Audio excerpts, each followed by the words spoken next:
Olá, boa tarde. Daqui a pouco vamos começar a nossa live aí, daqui a uns minutinhos, e aí vocês vão se preparando para entrar. Espero que hoje nós não tenhamos nenhum problema e que nós consigamos fazer de forma direta, né? Ontem tivemos alguns picos aí de energia, vamos ver se hoje vai funcionar certinho. Ô Alexandre, tudo bom? Boa tarde, saudade de vocês. Amém, glória a Deus. Amém, vamos entrando aí. Vou fazer um oi aqui. Oi, ops, oi. Amém, glória a Deus. Como é que estão as coisas aí em Valinhos? Como é que tá o Eduardo, as meninas? A Ana tá mandando um abraço aqui. Fala um oi alto aí, Ana. Cadê a Ana? Subiu? Ah, então a Ana subiu. Achei que ela estivesse aqui. Mas ela tá mandando um abraço. A Malu também. Amém. Glória a Deus.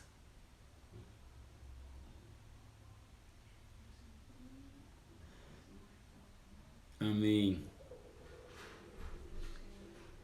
Aí vocês vão dizendo pra mim aí se o som tá bom, se o áudio tá bom. Em breve, em nome de Jesus, nós vamos estar nos vendo aí. Enquanto vocês vão chegando aí, eu vou abrindo os textos aqui. Deixa eu pegar.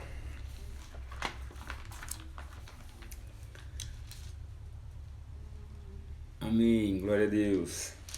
Mateus capítulo 4.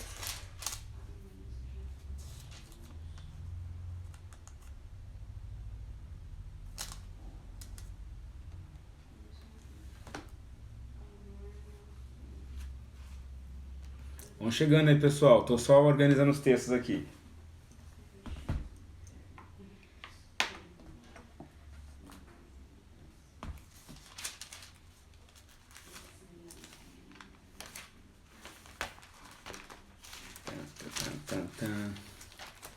Oi, Sara, tudo bom?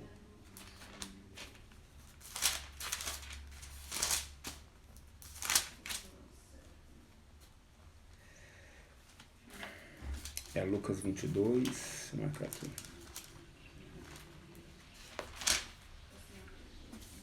Lucas 22, 31, 34.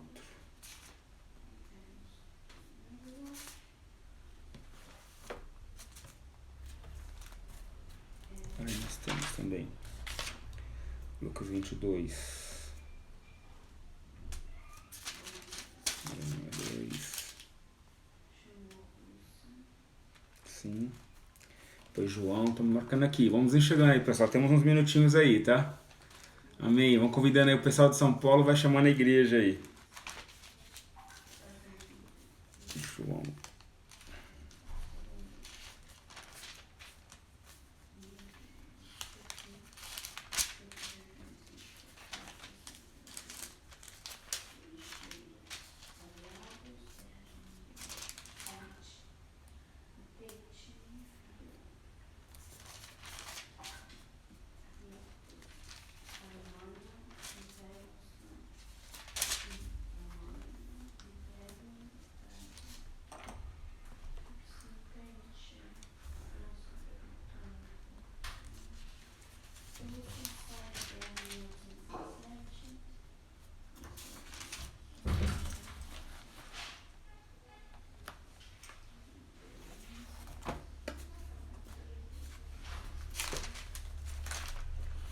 Amém. Olha aí, eu tô só separando os textos aqui, pessoal. Fiquem aí à vontade, só pra gente ver se tá tudo certo.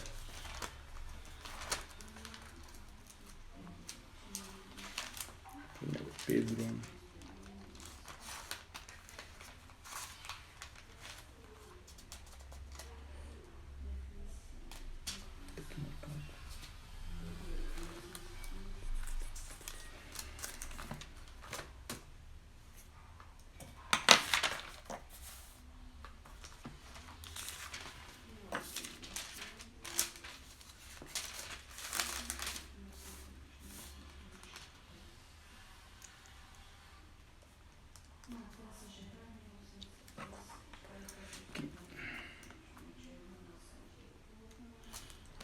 Amém, glória a Deus.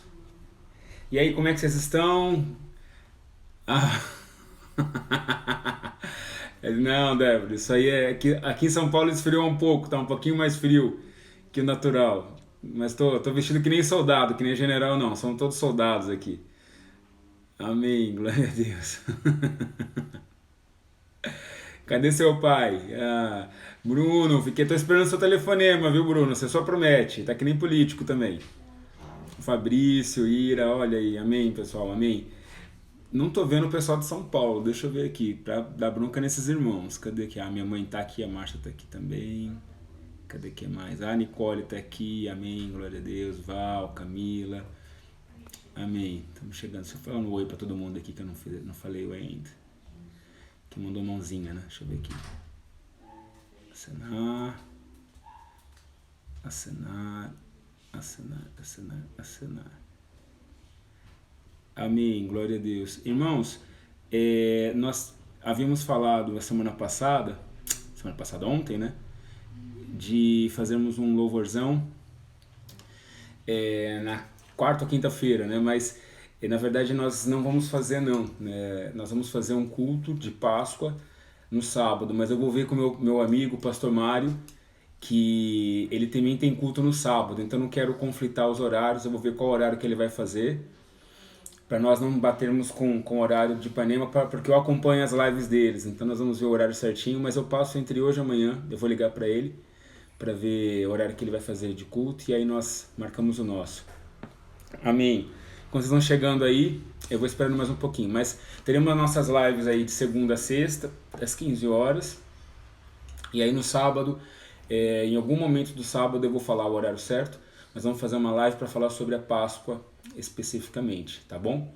E aí no domingo, se Deus permitir, assim quiser, nós vamos ter mais uma palavra do pastor Martim. Se você não ouviu ela ainda, é uma palavra muito bonita, preciosa. Então, já avisei para ele falar contigo também. Tô esperando ele. E aí você pode ir no Facebook da Missão Cristã Elim e ouvir a live que o pastor Martim deixou no último domingo. As 3 lives estão lá, né? Então acreditamos que no próximo domingo também tenha. Então vamos estar com a expectativa da confirmação aí, mas se você quiser, pode estar acompanhando, compartilha com os seus amigos, uma palavra muito preciosa. Todos têm que ouvir aquela palavra, uma palavra para todos ouvirem, né? Muito, muito preciosa mesmo. Amém, glória a Deus. Estamos uns minutinhos aí. Avenilza, Marceli, glória a Deus, amém. Kelly lá de Brasília. Falando oi aqui pro pessoal. Oi, oi, oi. Cadê que mais aqui? Bruna, manda abraço pra Bia, pro Davi, pra Rafa. O pessoal de Jandira tá aí. Glória a Deus. Amém. Saudades, viu, Bruna? Como é que estão as coisas aí na sua casa? Espero que vocês estejam bem. Amém. Glórias ao Senhor. Amém. É isso aí. Vamos esperar um pouquinho. Mais uns 2 minutos aí para nós começarmos. Michel, glória a Deus. Amém. Michel, não tenho visto mais sua mãe, ela sabe das nossas lives, passa para ela depois os horários, tá? Para nós podermos estar sempre juntos. Tia Silvia também, glória a Deus. Amém, irmãos. Mais um pouquinho aí, para começarmos no horário, né? Sobre as lives, o pessoal tá falando se eu não consigo salvar. Grande Kaique, amém, a paz, irmã Célia. Depois eu ligo para a senhora, fala que não ligo, que eu sempre vou ligar, acabo esquecendo, mas eu ligo, nós temos que combinar algumas coisinhas aí. E as pessoas estão perguntando se eu não estou salvando, né, as lives.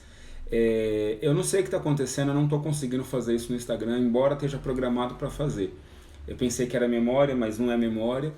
Ontem tentamos salvar de novo, não deu certo. Vamos ver hoje, se nós conseguimos, tá? Eu vou tentar fazer uma live um pouquinho mais curta, talvez seja o tamanho, vou ver isso aí, tá? Porque só consegui salvar uma da semana passada, as outras também não consegui.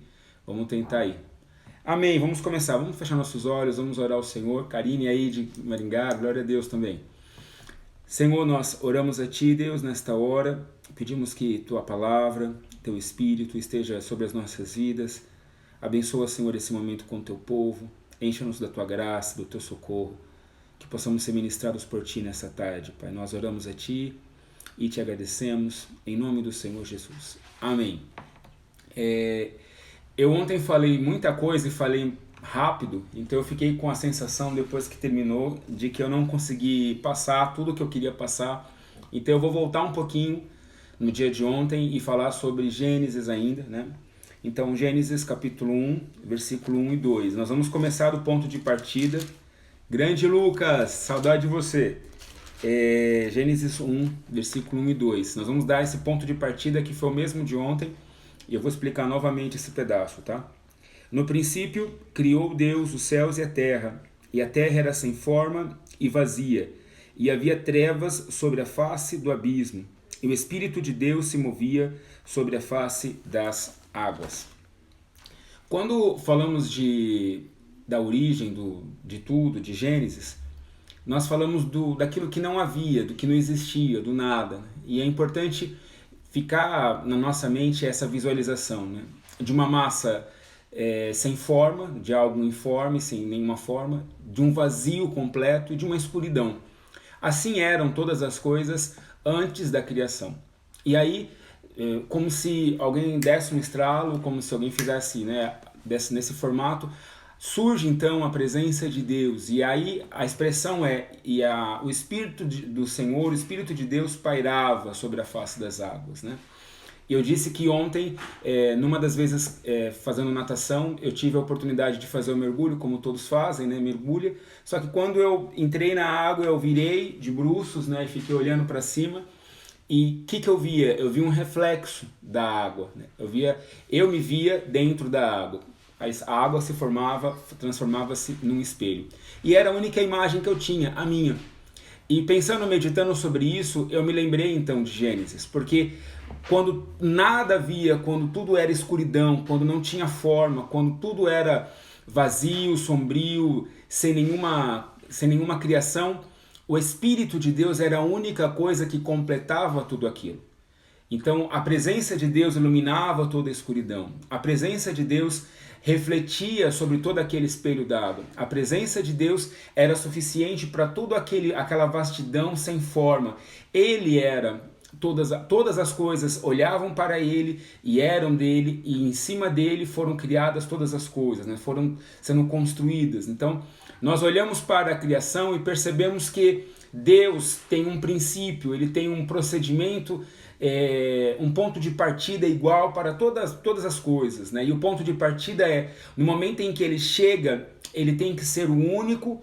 No momento em que ele nos encontra, ele nos transforma. No momento em que ele paira sobre as nossas vidas, ele expele toda a escuridão, tudo aquilo que era trevas, que poderiam estar sobre as nossas vidas. Então, era isso que eu queria dizer ontem, e aí nós vamos passar nesse ponto de partida para entendermos como é a presença de Deus em nossas vidas. Nós sabemos que as coisas foram criadas assim, dessa forma, dessa maneira, mas como que nós podemos entender esse agir de Deus em nossas vidas? Então, vamos para Mateus, e aí peço para que os nossos amigos aí anotem, por gentileza, Mateus capítulo 4, versículo 14 a 18. Mateus capítulo 4, versículo 14 a 18. Diz assim: para que se cumprisse o que foi dito pelo profeta Isaías, que diz: a terra de Zebulon e a terra de Naftali, junto ao caminho do mar, além do Jordão, a Galileia das nações.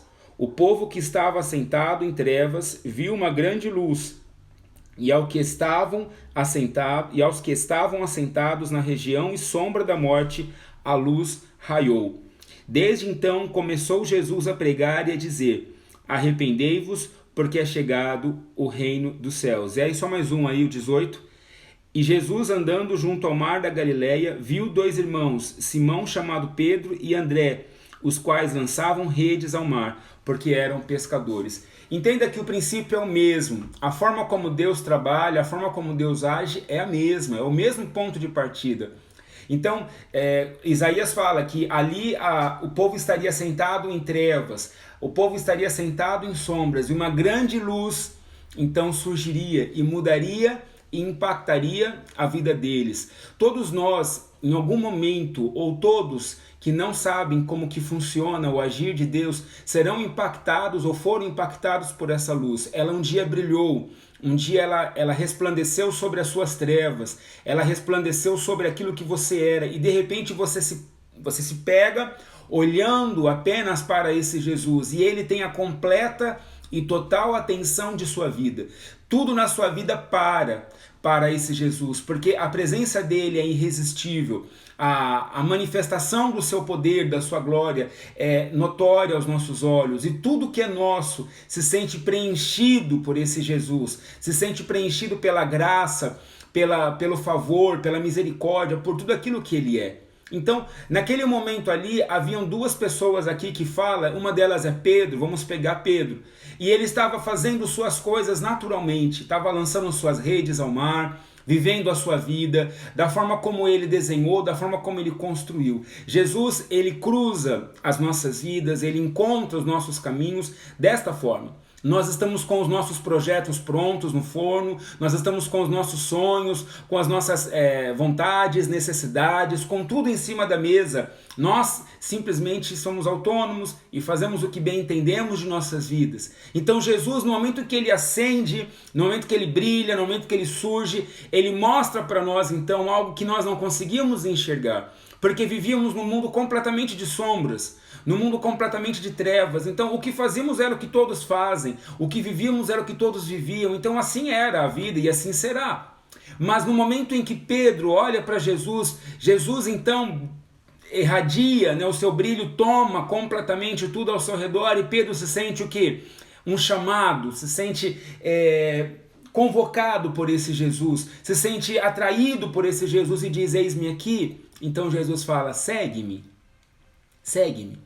É óbvio que o chamado primeiro vem de Deus, né? Segue-me. E aí todos que estavam ali olhando de uma certa forma, vendo tudo aquilo acontecer, porque assim é a presença de Jesus em nossas vidas, né? Só voltar um pouquinho aqui, Jesus chama primeiro, né? Não é uma coisa, não há nenhuma disposição na vida do homem, não há nenhuma voluntariedade da carne em servir a Deus. Mas ele primeiro nos chama, ele primeiro se mostra a Deus, depois nós correspondemos a esse chamado, porque vemos e entendemos que Jesus é o Senhor. Então Jesus, ele fala para Pedro: segue-me. E é importante ver esse momento na vida de Pedro. É importante entender como Deus, ele tem atraído tantas vidas à sua presença, ao seu caminho, a estar em volta dele como uma galinha, né, que fecha suas asas embaixo de seus pintinhos. Assim é o Senhor. E em algum momento Deus chamou a tua vida. Em algum momento ele te convocou. Em algum momento ele falou: vem, segue-me. Olha, tá vendo esse brilho, tá vendo essa luz, tá vendo essa presença majestosa, gloriosa que há em mim. Eu quero ser ela por todos os dias da sua vida. Eu quero ser ela por sempre. Eu quero que você esteja assim, olhando para mim, me admirando, me glorificando, me adorando o tempo todo. É assim que eu quero que vocês sejam, porque eu sustento, eu supro, eu modifico, eu transformo todas as coisas que estão aí em trevas na sua vida. Então Pedro, ele é atraído e segue ao Senhor. Mas uma coisa que é interessante é como a vida de Pedro, ela mesmo, a sua natureza, como o velho homem, como o homem natural, ele cria empecilhos, ele cria pedras, ele coloca barreiras. E Pedro, então, durante um bom tempo, ele mesmo foi o próprio empecilho. Ele mesmo foi a própria pedra de tropeço. Muitas vezes Jesus tentou avançar, muitas vezes Jesus tentou aprofundar-se nele, mas ele sempre tinha uma reserva, ele sempre tinha um ímpeto: olha, agora estou aqui em cima, agora estou aqui embaixo, agora estou aqui em cima, agora estou aqui embaixo. E assim é com o homem de Deus, assim é com a mulher de Deus muitas vezes. As nossas vidas, elas se esfriam.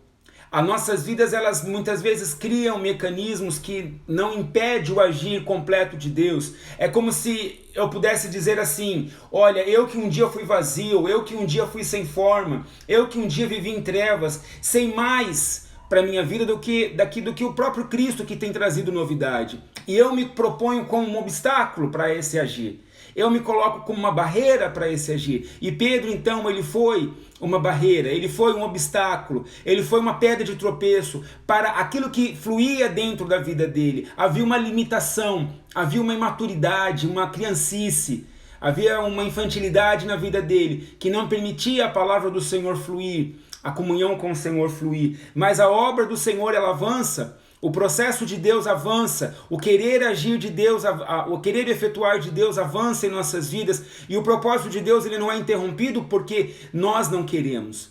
Mas nós temos que entender como Deus usa todas as coisas para trabalhar primeiramente com o seu povo. E aí vamos lá, Lucas, vamos para Lucas, capítulo 22. Lucas capítulo 22, versículo 31 a 34. Alguém poder anotar aí, por favor? Lucas, capítulo 22, 31 a 34. Diz assim: Disse também o Senhor: Simão, Simão, eis que Satanás vos pediu para vos cirandar como trigo. Mas eu roguei por ti, para que a tua fé não desfaleça. E tu, quando te converteres, confirma teus irmãos. E ele lhe disse: Senhor, estou pronto a ir contigo até a prisão e a morte. Mas ele disse: Digo-te, Pedro, que não cantará hoje o galo antes que 3 vezes negues que me conheces. Então, Pedro, ele não se conhecia, assim como muitos irmãos não se conhecem. Muitos irmãos têm uma presunção de suas vidas, porque frequentam a igreja, porque vão à igreja, porque são pessoas boas, porque são pessoas que leem a Bíblia, porque fazem suas orações, porque cumprem seus papéis diante da congregação. Elas têm uma presunção de que elas sabem completamente tudo em suas vidas e não precisa ir além. Então, essas pessoas, elas não entendem a quarentena.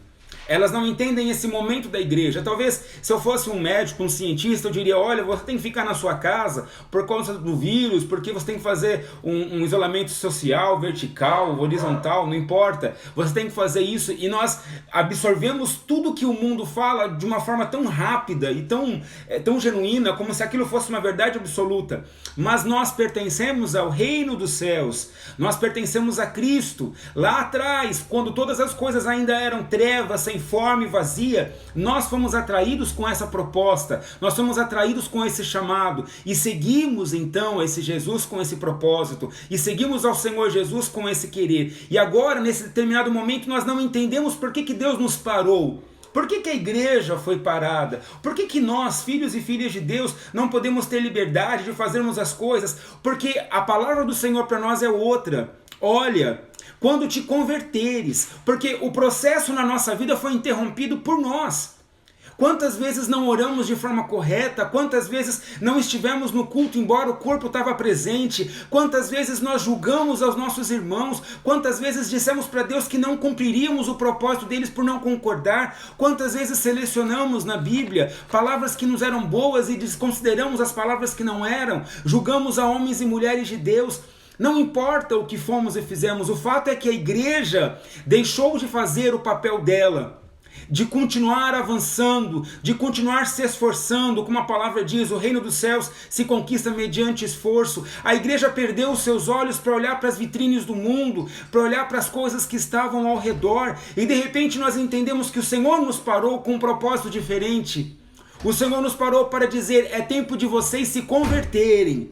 É tempo de vocês olharem ao redor e ver que Satanás, ele tem um único objetivo: a igreja, porque o mundo já pertence a ele, os sistemas já pertencem a ele, os governos já estão sob a custódia dele, mas nós, igreja, nós pertencemos ao Senhor Jesus, nós somos dele, a igreja amada, a noiva esperada, adornada, pura, imaculada, e assim devemos estar diante do Senhor. Mas muitas vezes eu, enquanto homem natural, crio barreiras para o fluir do Senhor. Eu, enquanto homem natural, questiono ao Senhor por que os meus sonhos, os meus projetos não foram preenchidos. Me acho pronto, mas não sei exatamente o que será da minha vida quando o galo cantar 3 vezes. Nós não nos conhecemos, nós não sabemos quem somos, mas Deus está mostrando quem somos.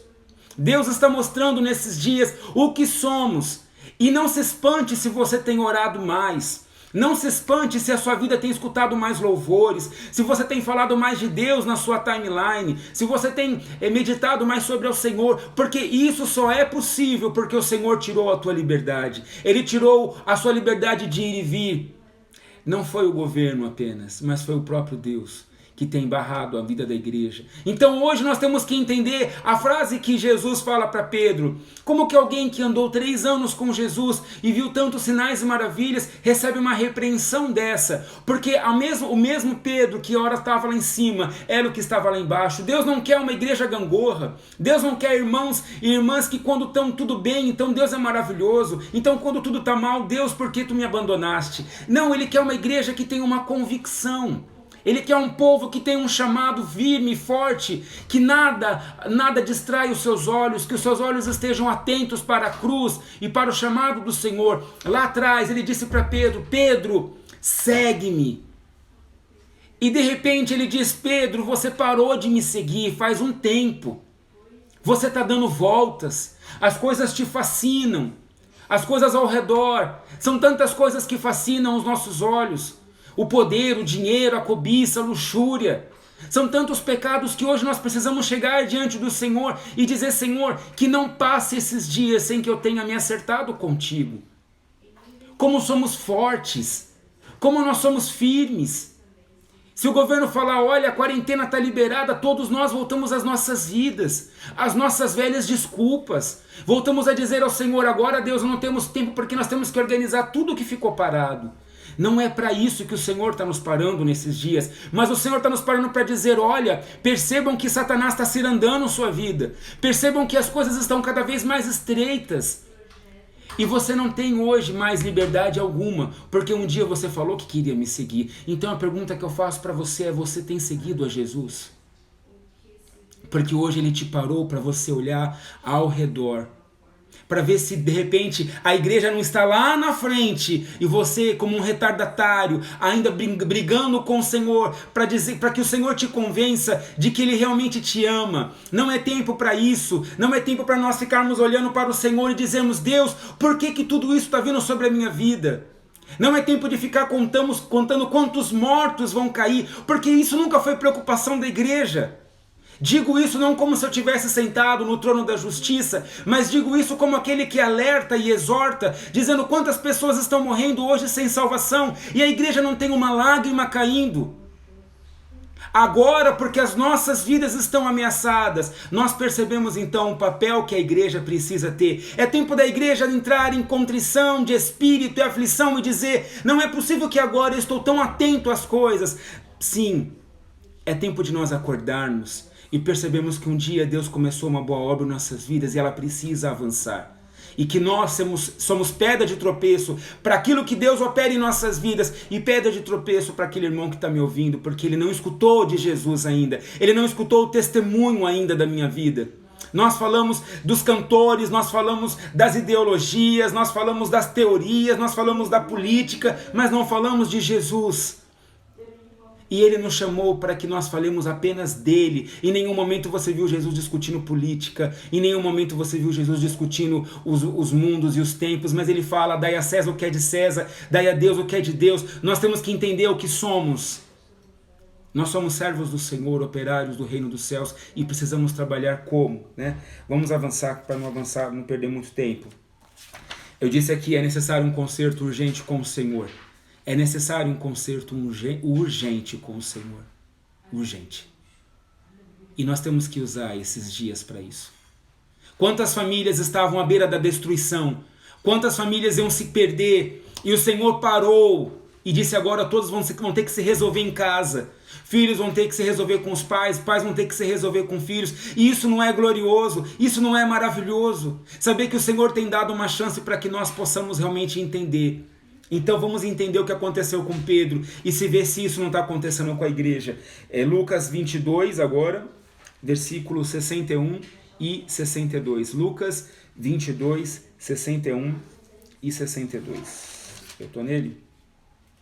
Estou. E virando-se... minhas filhas estão aqui junto comigo, então se vocês escutarem é que elas estão estudando. E virando-se o Senhor...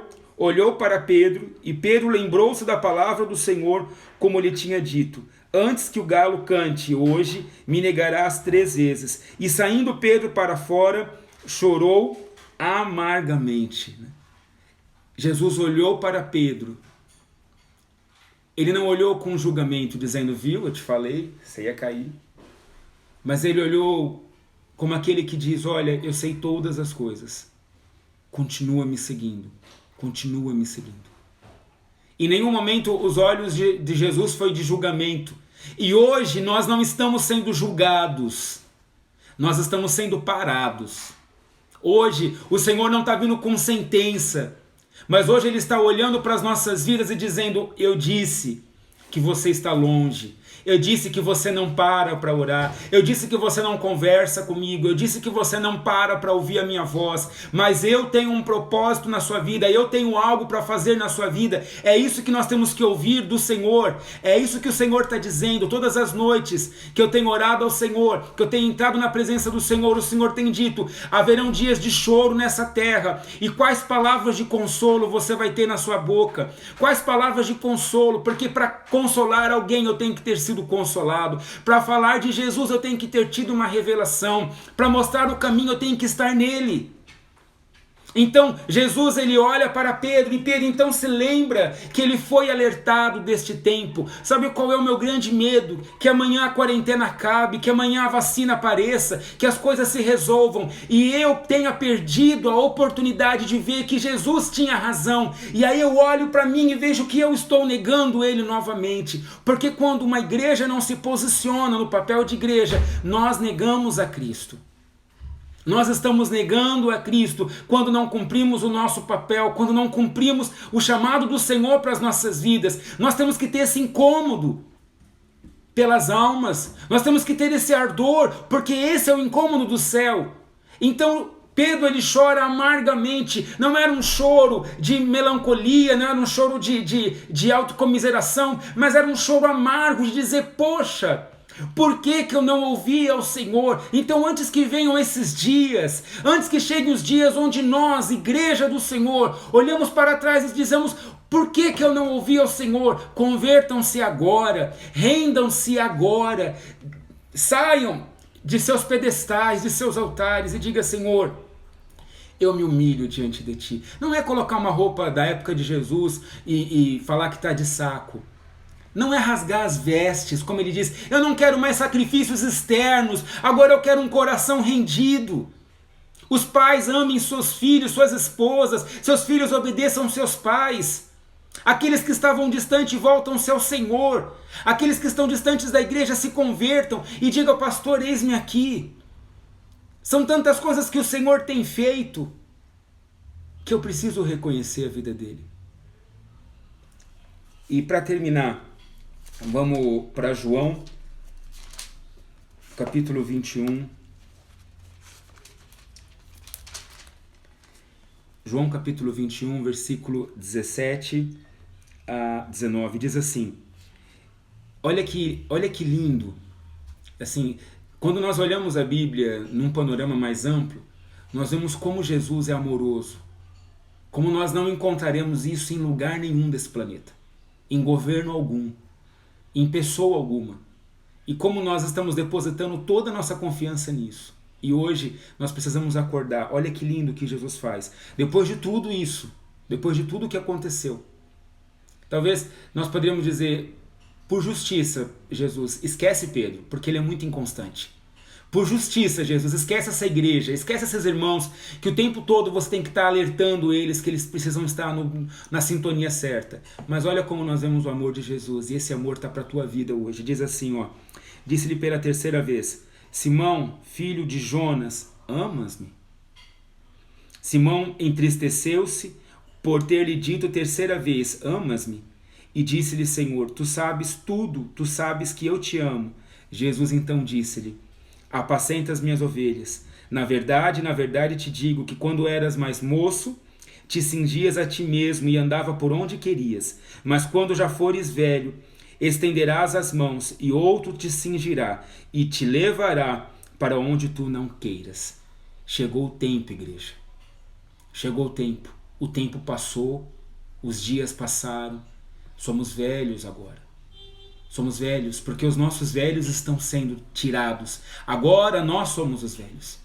Agora nós somos os mais velhos, os filhos mais velhos. Agora nós somos os anciãos da igreja. Agora chegou o tempo de nós nos rendermos para isso, porque é isso que Jesus está falando. Vai chegar o tempo, Pedro, em que você vai estender as suas mãos dizendo: eu me rendo. Eu não vou mais seguir o meu caminho, eu não vou mais fazer a minha vontade. E para terminar, porque Deus é maravilhoso, e isso tem que ser relatado, descrito aqui no 19, ó. E disse isso significando com que morte havia ele de glorificar a Deus. E dito isso, disse-lhe: segue-me. Olha só, o chamado do Senhor continua vivo, operante, dinâmico.